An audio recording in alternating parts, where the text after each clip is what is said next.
Welcome back to another reading and correcting with me, Kindar, the Tiger Writes, and Ty, the Tiger Supervisor. These are where I read a chapter from one of my stories and correct it as I go. If you want to listen to these live, it's every Tuesday morning, 8 a.m. Eastern Time on Twitch. And if you are looking to support me, that is on my Patreon. Today we are doing chapter 76 of The World Witches. Food! Ellen yells towards the bar while still mostly supporting Silver to a table. She had her drink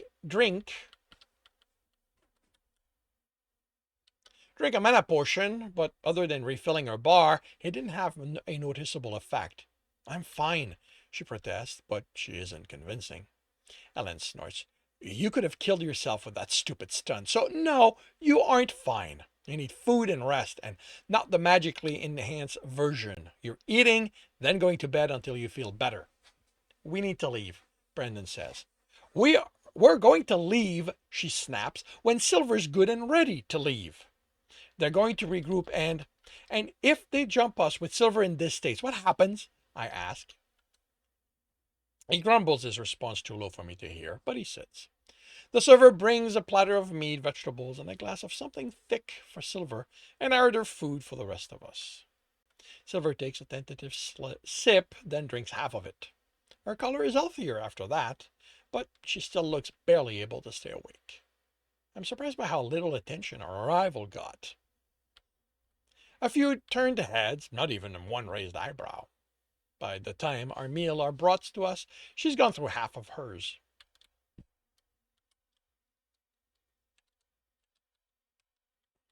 Okay, Ellen says. What was that? You said you didn't know any battle magic. I don't. I don't know what I did. Do you remember the song you played? I ask.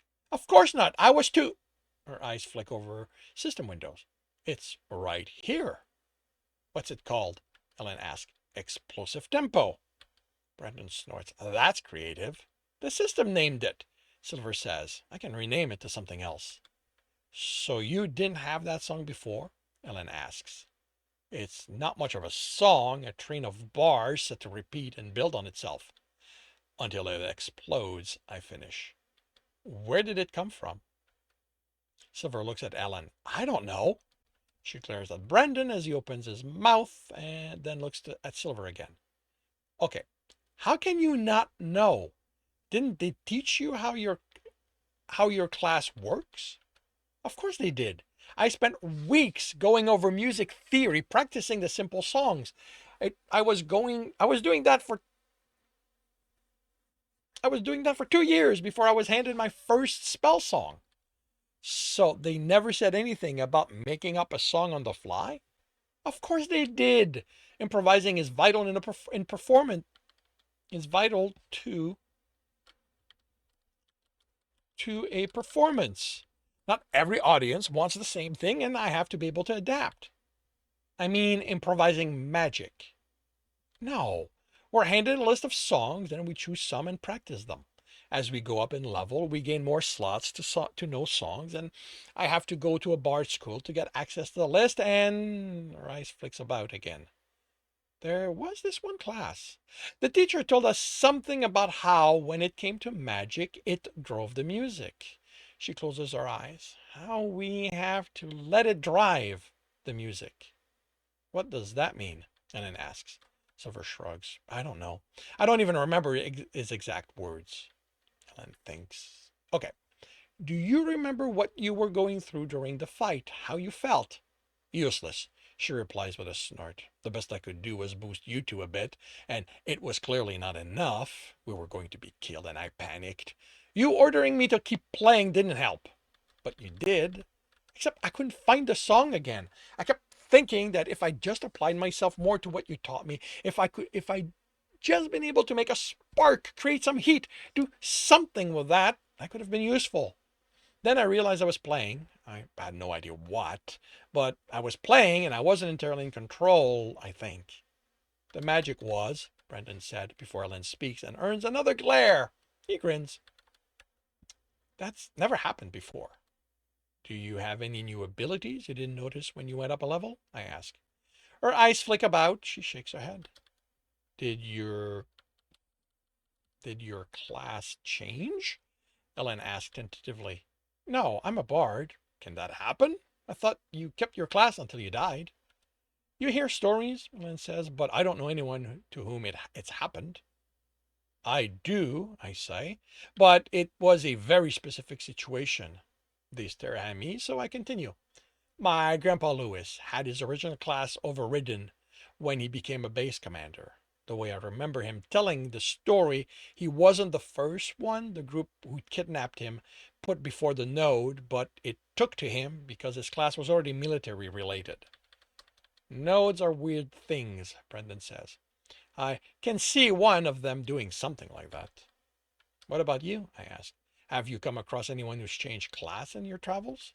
He shakes his head. Like Al, I've heard stories, but they're old. When the system arrived old, so I never took them seriously. And she didn't change class, Ellen says, so this isn't that. Can you think of a reason they might keep that secret? She asks Silver. No. I mean, I can make up a reason. It could be that bards don't throw themselves into the wilderness. We're entertainers. When we travel, it's always with large groups. Our magic is about entertainment and helping with the traveling. I picked up strength of the underdog because I knew I wanted to adventure, and it was the only song that could help if those I was with got into a fight. Woof. Um, okay.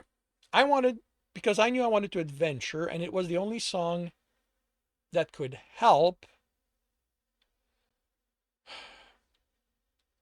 The song of those available that could help if those I was with got into a fight. There we go. That's a little cleaner. Did you tell anyone you were going to adventure? Brendan asks.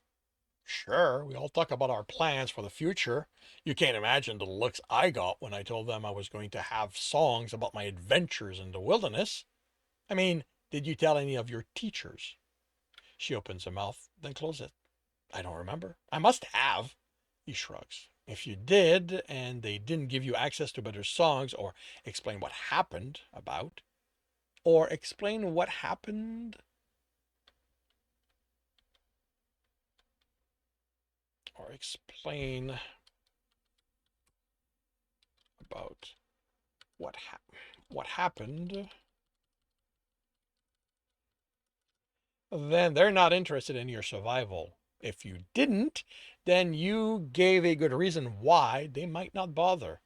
Did any of the bards you played with hint at having combat magic? No, but we were just jamming and having fun. No one talked about how we ended up in Toronto or Detroit. I guess they just took for granted I traveled with one of the caravans, which is reasonable on their part, if hardly any bard is as brave as you. Silver's pretty when she turns pink like that. With your other magical songs, Ellen says, did you have to learn not to dump all your mana into them, or is it something specific to this one? I think that it's that it that it was I think that it was a situation. I was angry with myself. I didn't care what happened. I just wanted to do something to help. I didn't even try to restrain the song. She nods. Then the first thing we're doing once you're feeling better is running you through a few tests to check that. Then you are sitting in on Dennis's Aether training. If you're able to perform combat magic, you want the largest mana pool possible, as well as a reserve of mana potions. So clear one of your personal inventory slot for them. We can never have too much mana potion. And stamina ones? I stand. Where are you going? Brendan asked, his eyes locked on me. To the bar, to buy some. Don't worry, I'm not leaving the club. As nice as this city is, I've had enough of random people. The woman behind the bar ribs me somewhat when I explain that it wasn't until I saw how fast I was losing it in the fight I realized I needed some. And they aren't cheap. 4 of them set me back $1,000. When I return to the table, Ellen escorts Silver to their room. Brandon finishes his food and moves to another table. He spends 15 minutes there. Then he and one of the guys head for the door leading to the room to the rooms. And I spend the rest of the day reading. Silver is barely awake when she and Ellen come back for breakfast. Then she heads back to their room. Ellen goes out alone against mine and Brandon's protest. She doesn't object when I suggest we follow her. He doesn't object when I suggest we follow her to make sure nothing happens. Nothing happened. She shopped, so did we. I learned not to buy at the club if I can avoid it. The stamina potions are half the price at the market.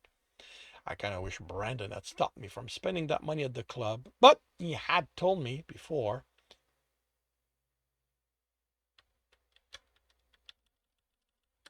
To plan and shop, so it's on me, really.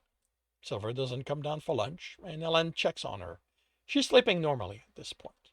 She's up and energetic by the time dinner comes around, putting on a performance for the people in the club. We agree there's no point in leaving now, so after we all go out with her as she goes from bar to bar performing. Okay, yeah, this doesn't work. We agree there's no point in leaving now, so we go out with her. I don't need doll. So we go out with her as she goes from bar to bar performing. She's exhausted again by the time we return to the club, but a lot happier about it. It's a cool but sunny morning when we set out, and I'm as upbeat as the others about traveling again, until we stepped into the deserted construction zone. I keep walking as I bring up the team chat. Dennis, anyone else have a bad feeling about this? Brendan, I am so glad you're learning to listen to your gut. Ellen, what are you talking about? Silver, I'm guessing this is about the lack of people? Brandon, exactly. What do you want to do, team leader? Dennis, we're already inside the trap if it's one. We stay on our guard and hope this is just Detroit still making me paranoid. I can't keep from looking around every corner, probably giving away I suspect something, if anyone's watching. But the alternative is that unshaking certainty I'm about to get an arrow in the back when I don't. I'm still surprised when the group steps before us. So it's so quick, the only reason I recognize the kid holding the ball that's shoved forward is that when our eyes meet, he looks away. Do it. The man who shoved him says, "Show us you deserve to be one of us." The kid straightens. I see resolve in his eyes as he holds the ball up, and I ready myself for whatever's about to happen. I'm pissed that this is just going to make Brandon. I'm stunned by the flash of light the spiderweb of lightning causes as it travels over the kid and his allies, causing them to drop to the ground, twitching. What just happened? Silver asks, as I'm still trying to process that. He stunned himself and the others, Ellen says, baffled. I force myself to move to go check on the kid. He took the brunt of whatever that was. Did it malfunction? Brendan asks. Crouching next to him, I see the other side of the ball. Magic doesn't malfunction, Ellen says. When it doesn't do what it's supposed to, it's always user error. Or not, I say, nudging his hand with a foot and dislodging the ball. It only looks like a ball from where we stood. I'm not touching that thing. It's a cone with a rounded bottom. Does this look like point this way to shoot to any of you? But it's pointed at him, Brandon says, sounding more confused. I check the kid's pulse. He's alive. Maybe he didn't know how it worked, Silver offers. That guy seemed pretty adamant he uses it. He uses it on us, Ellen replies. If he didn't explain how it works, he's more of an idiot than Bran. But it was pointed at him, Brandon repeats. I look at him. He saved us. I think this kid might just have broken Brandon. I'm going to laugh about it later. Right now, I need to deal with this. He's dead if... Don't, Brendan says as I reach for the kid's arm. We can't leave him here after he saved us, Brandon. There's mostly the usual Brandon in his expression now. And what, Dennis? I don't know. We take him with us. They're going to tear him apart for this. You said it, Dennis. He probably doesn't have a class. We're not going anywhere. We're not going anywhere safe. You know that. You know. Ah, we're not going anywhere safe, you know. And what about his family? Are you going to send a message to them telling them that you're going to keep him safe and all that? What about when it's time for him to get a class? You're going to force him to get one of ours, or you're going to stay in the city until it's time? What do you suggest then? Let me think. I stare at him in disbelief as he looks around. He catches me looking and rolls his eyes. Look, I don't get what just happened, but this is me trying to think of a way to help him. His expression brightens. Al, you were zapping those who got too close to you and Silver the other day. Can you do that so it'll leave burns on their clothing? How's that going to help? Can you or can't you? Yes, but to leave marks like that, it's going to hurt them. Kill them? Only if they're already near dying. I'll take it. I repeat, how is that going to help? It's lightning that hit them already. What if it came from behind them?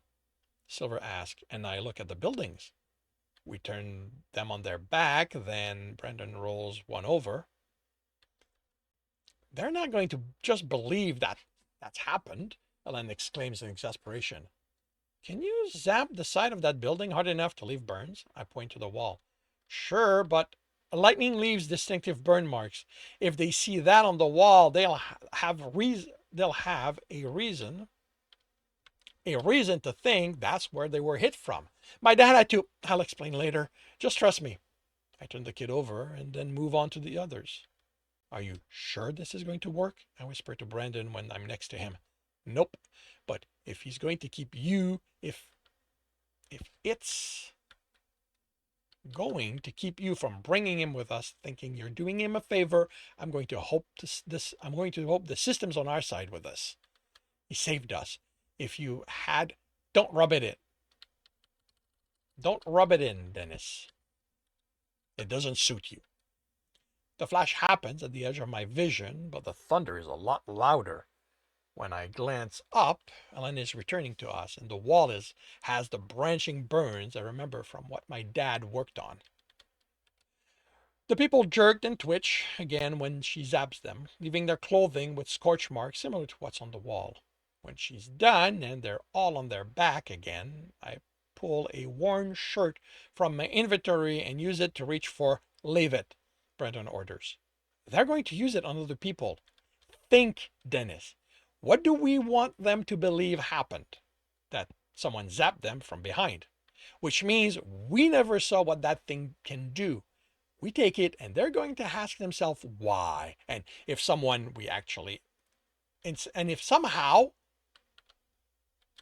we actually set them up. And if so, how it was we knew this was going to happen and who is the one person who might have a reason to warn us. I look at the kid. Look, we've done all we can. You're going to have to hope he's smart enough not to give away what actually happened. Right now, we need to get out of here before they start waking up. I hate that I can't be sure he's going to be okay. But I hurry after the others to leave the city. And that concludes chapter 76 of The World Which Is.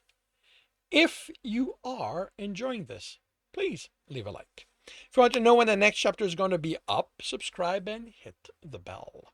If you want to read this story, it is up for free on Royal Road. If you want to support me and read ahead of there, we're about 10 chapters ahead on my Patreon. And if you want to listen to these live, it's every Tuesday morning, 8 a.m. Eastern Time on Twitch. The links are in the notes, and with that, I shall wish you a good day.